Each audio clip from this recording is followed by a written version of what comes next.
warahmatullahi wabarakatuh. Aku Alfiani Nuriskia, NIM B93218125. Nah, kali ini aku dan nanti bakal ditemani sama saudaraku akan melakukan praktek konseling kelompok, khususnya konseling keluarga. Nah, di mana video ini nanti akan dijadikan tugas akhir semesterku mata kuliah konseling individual dan kelompok. Nah, sebelumnya apa sih konseling kelompok itu? Jadi konseling kelompok itu adalah suatu layanan bimbingan konseling yang memungkinkan klien untuk menyelesaikan masalahnya sendiri. Nah, dalam konseling kelompok itu ada pimpinan kelompok, yaitu konselor sendiri. Kemudian ada anggota kelompok yang biasanya terdiri dari 2 orang atau lebih. Nah, kemudian di dalam konseling kelompok itu ada dinamika kelompok. Nah, dinamika kelompok itu sendiri adalah proses dari konseling kelompok, yaitu ada tahap perkenalan, kemudian tahap pembahasan, ada tahap penyelesaian masalah, dan yang terakhir ada tahap penutup. Nah, yang pada akhirnya nanti si klien itu dapat pengetahuan baru dan tahu bagaimana cara menyelesaikan masalahnya sendiri. Nah, dalam konseling kelompok itu ada asas-asasnya. Yang pertama itu ada asas keterbukaan. Jadi nanti setiap anggota kelompok itu harus terbuka dalam menceritakan masalahnya, jangan sampai ada yang ditutupi.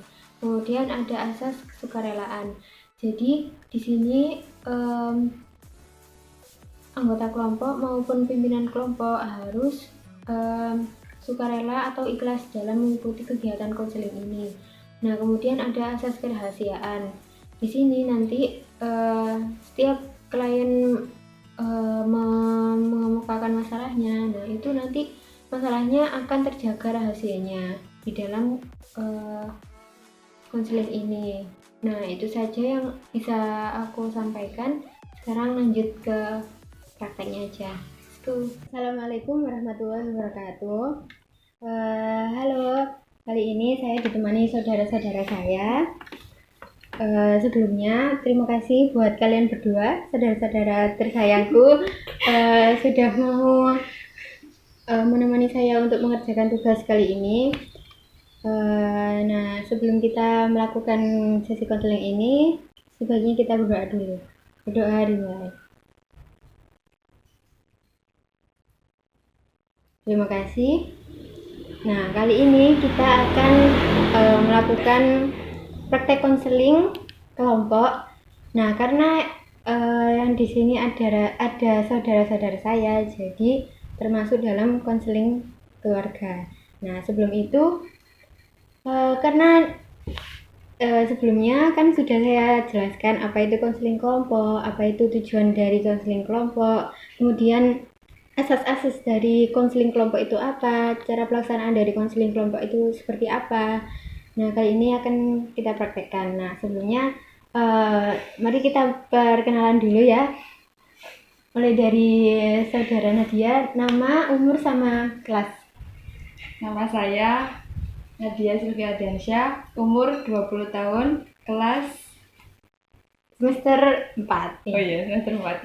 Kemudian nama saya Jenita, umur 16 tahun, kelas 3 SMA. Nah, sebelum kita masuk ke sesi konseling selanjutnya, sebaiknya kita kesepakatan dulu. Dimana kalau sesi konseling ini kita lakukan selama kurang lebih 7 menit. Setuju semuanya? Setuju. Ya, oke. Bagaimana? Apakah kalian siap melakukan sesi konseling kali ini? Siap. Nah, sekarang kita masuk ke tahap peralihan, yaitu di mana kalian mengemukakan masalah-masalah kalian. Nah, karena sekarang ini bulan Ramadan, jadi saya mengambil topik masalah-masalah yang berkaitan dengan bulan Ramadan. Nah, kalian siapa yang mau bercerita terlebih dahulu? Mungkin Mbak Jenny? Kalau saya saat bulan Ramadan kan pasti sahur. Nah, saya tuh biasanya kalau sahur itu kadang males bangun, kadang wis tidur aja, wis gak usah sahur, kadang mikir gitu. Tapi waktu siang tuh lapar, jadi masalah saya tuh kalau sahur tuh kadang males dan telat bangun, jadi nggak ikut sarapan. Jadi bagaimana cara menangani keterlambatan bangun tadi ya, supaya bisa ikut sahur sama keluarga. Ya, terima kasih Mbak Jenny atas penyampaian masalahnya. Sekarang mungkin Mbak Nadia mau menyampaikan. Kalau saya biasanya kan suka kumpul-kumpul sama teman-teman gitu kan ya. Ya, Awalnya kak kuliah kan ya. Nah itu susah gitu kalau nggak gibah gitu kan masih susah. Nah itu gimana caranya kalau apa menghindari agar sama teman-teman itu nggak gibah itu buat hal positif apa mungkin gitu. oh iya ya, walaupun sekarang nggak kuliah ya, Iya. tetap aja bisa gibah gitu. Iya kan. bisa kan bisa online juga ya. Jadi gimana ya cara mengatasi agar tidak gibah pada bulan Ramadan Iya. ya? Oke, terima kasih. Nah, sekarang kita akan memilih masalah mana yang akan kita fokuskan dulu. Nah, gimana kalau masalah dari Mbak Nadia yang kita ambil yaitu masalah gibah tadi? Gimana? Setuju semua? Ya. Ya. Nah, sekarang kita fokus ke satu masalah dulu ya. Sekarang kita fokus ke masalahnya Mbak Nadia tadi soal gibah di bulan Ramadan.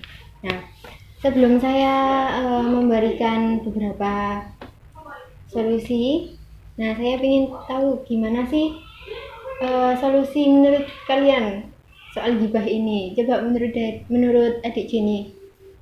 Kalau saya kan masih kelas 2 mau naik kelas 3 kan. Jadi pasti belajar. Nah, apalagi sekarang itu kan corona. Jadi guru-guru ngasih saya tugas gitu loh, disuruh ngerjakan terus ngumpulkan. Terus apalagi kemarin tuh saya kan ada ngerjakan PAS online.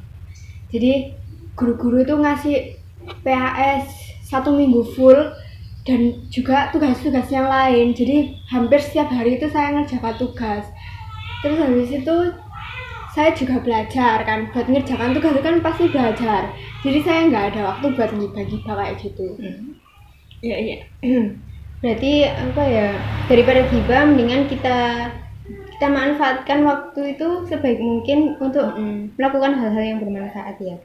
Untuk dari Mbak Nadia sendiri gimana? Nah. Kalau dari saya sih mungkin lebih baik mendekatkan diri sama Allah ya. Mungkin kalau saya sih itu paginya mungkin tadarus, terus berzikir, terus nanti siangnya tadarus lagi, terus kan malamnya tarawih, terus zikir sama tadarus lagi. Dan kalau misalnya sih gitu. Ya benar sih. Apalagi di bulan Ramadan kan dapat menambah pahala. Iya.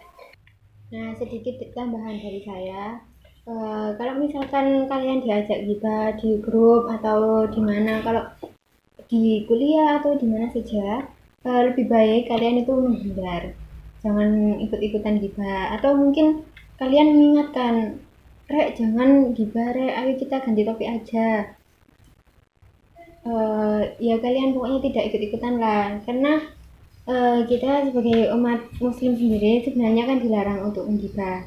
Lebih baik kita introspeksi diri sendiri untuk menjadi lebih baik, dan kita juga harus memandang seseorang itu apa ya, harus positive thinking lah. Kita harus berpikir baik-baiknya terhadap orang itu. Kita harus husnuzon, karena bisa menambah pahala apalagi di bulan Ramadan ini ya kan. Lebih baik kita mengaji, menyibukkan diri kepada hal-hal yang positif. Itu tambahan dari saya. Nah, setelah kalian mendengarkan penjelasan tadi, pesan apa, kesan apa yang kalian dapat dari konseling ini? Mungkin Mbak Nadia dulu. Kalau saya Ya. kesannya mungkin ya lebih ada pandangan lah, mungkin agar tidak dan menjauhi agar tidak gibah. Apa Mbak Nadia merasa puas bisa mengikuti konseling ini? Merasa senang? Ya alhamdulillah saya merasa puas dan senang. Ya. Terima kasih Mbak Nadia. Ya sama. Mungkin Nadia Jenny, gimana kesannya mengikuti konseling ini? Kesan saya jauh lebih tahu cara mengatasi hal-hal yang sepele, kayak gibah gitu. Jadi tahu, terus habis itu saya Ya. saya agak kecewa ya. Soalnya masalah saya nggak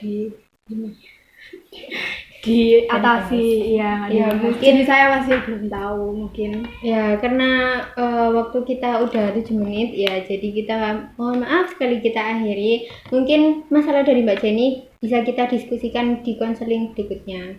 Ya. Nah, terima kasih buat kalian berdua, saudara-saudaraku, Ya. mau mengikuti konseling ini. Nah, sebelum kita menutup konseling ini, marilah kita berdoa. Doa dimulai. Ya, terima kasih. Terima kasih. Ya. Dulu ya. Terima kasih teman-teman. Sama-sama. Dadah.